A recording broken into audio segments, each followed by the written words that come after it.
എല്ലാ സഹോദരങ്ങൾക്കും നമ്മുടെ യൂട്യൂബ് ചാനലിലേക്ക് സ്വാഗതം. അപ്പോൾ എന്താണെന്ന് വെച്ചാൽ വളരെയധികം മനപ്രയാസമുണ്ടാക്കിയ ശരിക്കും കേട്ടപ്പോൾ ഒരു ഞെട്ടലോട് കൂടിയാണ് ഞാൻ ഈ ഒരു വാർത്ത കേട്ടത്. എന്താണെന്ന് വെച്ചാൽ ആ ഒരു വാർത്ത നിങ്ങളെ നേരിട്ട് കേൾപ്പിച്ചു തരാം. അതിനുശേഷം നമുക്ക് കാര്യത്തിലേക്ക് കടക്കാം. ബംഗളൂരു നഗരത്തിൽ പശുക്കൾക്ക് നേരെ ഇരുട്ടിന്റെ മറവിൽ ക്രൂരാക്രമണം. ചാമരാജപേട്ട വിനായക നഗറിലാണ് തെരുവിൽ ഉറങ്ങുകയായിരുന്ന പശുക്കളുടെ അകിട് മുറിച്ചു മാറ്റിയത്. ഞായറാഴ്ച പുലർച്ചെയാണ് ആക്രമണം. വൻ പ്രതിഷേധം ഉയർന്നതിനിടെ ബീഹാർ സ്വദേശിയായ അക്രമിയെ പോലീസ് അറസ്റ്റ് ചെയ്തു. ഞായറാഴ്ച ചാമരാജ്പേട്ട് ഉറക്കമുണർന്നത് പശുക്കളുടെ ദയനീയ കരച്ചിൽ കേട്ടാണ്. ഓടിക്കൂടിയവർ രക്തത്തിൽ കുടിച്ച് ജീവനോട് മല്ലിടുന്ന മിണ്ടാപ്രാണികളെയാണ് കണ്ടത്. മൂർച്ചയേറിയ ആയുധം ഉപയോഗിച്ച് അകിട് അറുത്ത നിലയിലായിരുന്നു പശുക്കൾ. ഉടൻ തന്നെ വെറ്റിനറി ആശുപത്രിയിലേക്ക് എത്തിച്ചതിനാൽ മിണ്ടാപ്രാണികളുടെ ജീവൻ രക്ഷിക്കാനായി. ചാമരാജ്പേട്ട് വിനായക നഗറിൽ തെരുവിൽ വിട്ടയച്ചിരുന്ന 3 പശുക്കളാണ് കൊടും ക്രൂരതയ്ക്ക് ഇരയായത്. തൊട്ടുപിറകെ വിവിധ സംഘടനകളും പ്രതിഷേധം തുടങ്ങി. വിവരമറിഞ്ഞതിന് പിന്നാലെ എത്രയും വേഗം അക്രമികളെ പിടികൂടാൻ മുഖ്യമന്ത്രി പോലീസ് മേധാവിക്ക് നിർദ്ദേശം നൽകി.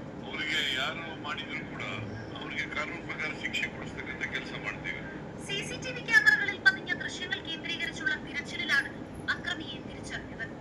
സമീപത്തെ കടയിൽ ജോലിക്കാരനായ ബീഹാർ സ്വദേശി നസ്രു എന്ന ആളാണ് പിടിയിലായത്. മദ്യലഹരിയിൽ തമാശയ്ക്ക് ചെയ്തതെന്നാണ് ഇയാളുടെ മൊഴി. എന്താ അല്ലേ, ആ അകിട് മുറിച്ചു മാറ്റിയ ആ തന്തയില്ലാത്തവൻ്റെ പേര് എന്താണ്? നസ്രു എന്നാണ് അവൻ്റെ പേര്. നസ്രു എന്ന പേരിൽ നിന്ന് തന്നെ അവൻ ഏത് ആളാണെന്നുള്ള കാര്യമൊക്കെ നമുക്ക് മനസ്സിലാക്കാം. പക്ഷേ ഇവനെ പോലുള്ള ചില അലവലാദികളാണ് മൊത്തത്തിൽ ഓരോ മതക്കാരെയും മൊത്തത്തിലായിട്ട് മറ്റുള്ളവരെ കൊണ്ട് പറയിക്കുന്നത് അല്ലേ? ഇവനെ പോലുള്ള ഒന്ന് മതി, വിഷമായിട്ടുള്ള ഒന്ന് മതി എല്ലാവരെയും കൂട്ടത്തോടെ പറയിക്കാനായിട്ട്. അതുമാത്രമല്ല, ഇവൻ്റെ ജാതിയോ മതമോ ഒന്നുമല്ല നമുക്ക് വിഷയം. ഇവൻ ആ മിണ്ടാപ്രാണിയോട് എന്തിനീ ക്രൂരത ചെയ്തു? പശുവിനോട് എന്ത് ക്രൂരതയാണ് അവൻ ഈ കാണിച്ചത്? ഗോമാതാവ് എന്ന് പറഞ്ഞിട്ട് അറിയപ്പെടുന്നത് കൊണ്ടാണോ ഇവന് പശുവിനെ കണ്ടപ്പോൾ അത്ര ചൊറിച്ചിൽ തോന്നിയത്? ആ മിണ്ടാപ്രാണിയുടെ അവസ്ഥയൊന്ന് ആലോചിച്ച് നോക്കൂ.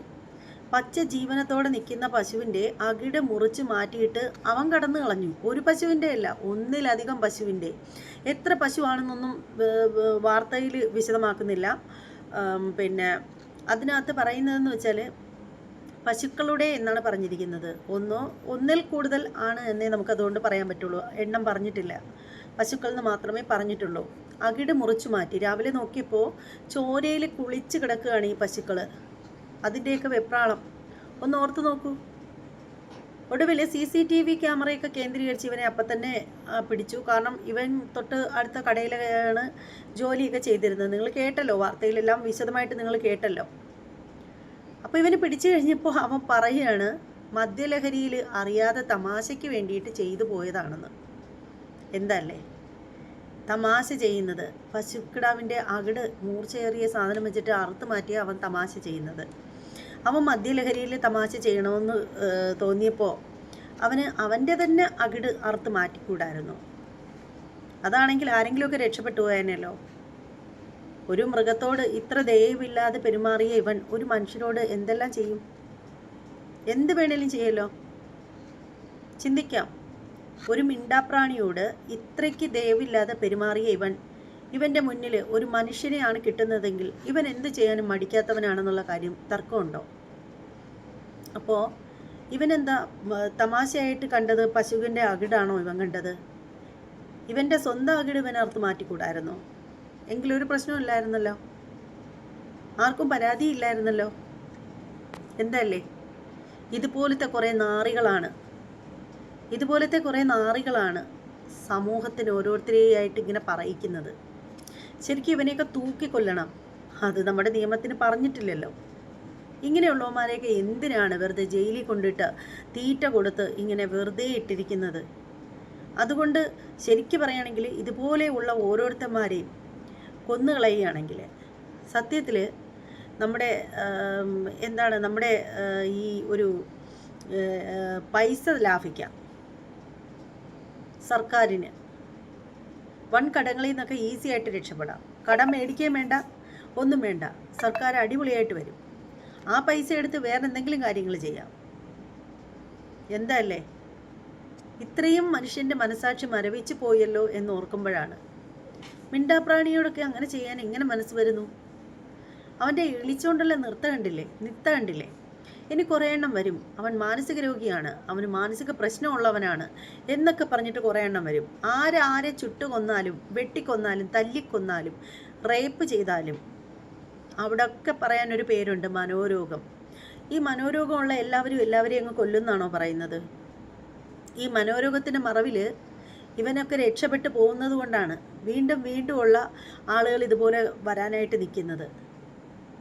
ഒറ്റെണ്ണത്തിന് ഞാൻ പല വീഡിയോകളിലും പറഞ്ഞിട്ടുള്ള ഒരു കാര്യമുണ്ട്. മാനസിക രോഗം എന്ന് പറഞ്ഞ് വരുന്നവർക്ക് ഒരു 5 വർഷത്തിൽ കൂടുതൽ ഒരു ഹോസ്പിറ്റലിൽ ചികിത്സ ചെയ്ത് സകല റെക്കോർഡും ഇല്ലെങ്കിൽ അവരെ ഒരിക്കലും മനോരോഗിയായിട്ട് അംഗീകരിക്കരുത്. ഇതുപോലെയുള്ള ക്രൈമുകൾ ചെയ്തിട്ട് വരുന്നവരുടെ കാര്യമാണ് ഞാൻ പറയുന്നത്. അംഗീകരിക്കരുത്.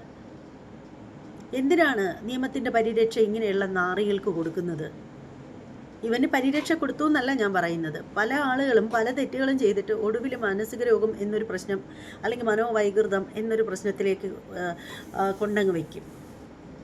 അത് വെച്ചിട്ട് ഞാൻ പറയുന്നതാണ്. ശരിക്കും പറയുകയാണെങ്കിൽ നിങ്ങളൊന്ന് ഓർത്ത് നോക്കൂ, ഒരു മിണ്ടാപ്രാണിയുടെ നമ്മൾ ഭക്ഷണത്തിന് വേണ്ടിയിട്ട് മൃഗങ്ങളെ കൊല്ലാറുണ്ട്. അത് ഇഞ്ചിഞ്ചായിട്ടല്ലല്ലോ കൊല്ലുന്നത്. അവർക്കൊരിത്തിരി വെള്ളം കുടിക്കാൻ കൊടുത്തിട്ട് അല്ലെങ്കിൽ വെള്ളം വിറ്റ് കൊടുത്തിട്ട് ഒറ്റ വെട്ടിനല്ലേ അവരെ കൊന്നു കളയുന്നത്. ഇതതുപോലെയാണോ? ഇത് ആ മിണ്ടാപ്രാണിയെ വന്നിട്ട് മിണ്ടാപ്രാണികളുടെ അകിട് അറുത്ത് മാറ്റുന്നു.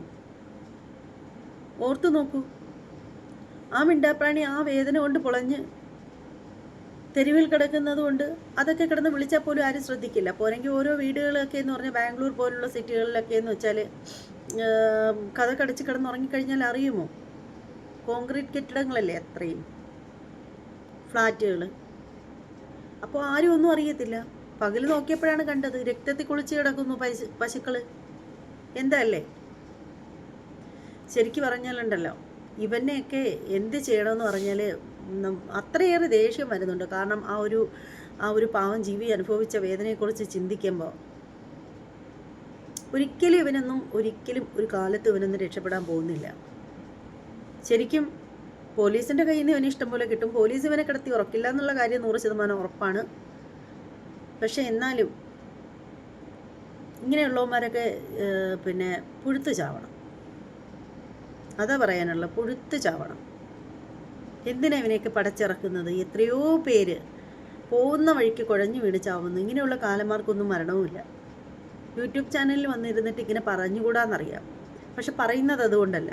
ഇങ്ങനെ മിണ്ടാപ്രാണിയോടൊക്കെ ഇങ്ങനെ ചെയ്തതിലുള്ള ആ ഒരു അമർഷവും വിഷമവും എല്ലാം കൂടി വന്നിട്ടാണ്. ഇപ്പം തന്നെ കണ്ടില്ലേ, ഒരു പിഞ്ചു കുഞ്ഞിനെ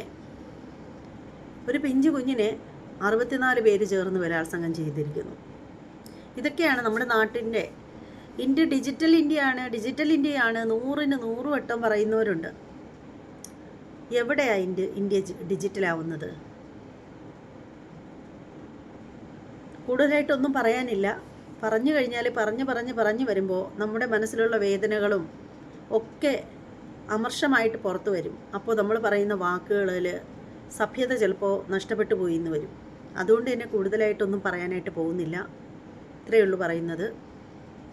പിന്നെ ചാനൽ ഇഷ്ടപ്പെടുന്നവർ സബ് ചെയ്യുക, ലൈക്ക് ചെയ്യണമെന്ന് തോന്നുന്നെങ്കിൽ ലൈക്ക് ചെയ്യുക, ഷെയർ ചെയ്യണമെന്ന് തോന്നുന്നെങ്കിൽ ഷെയർ ചെയ്യുക.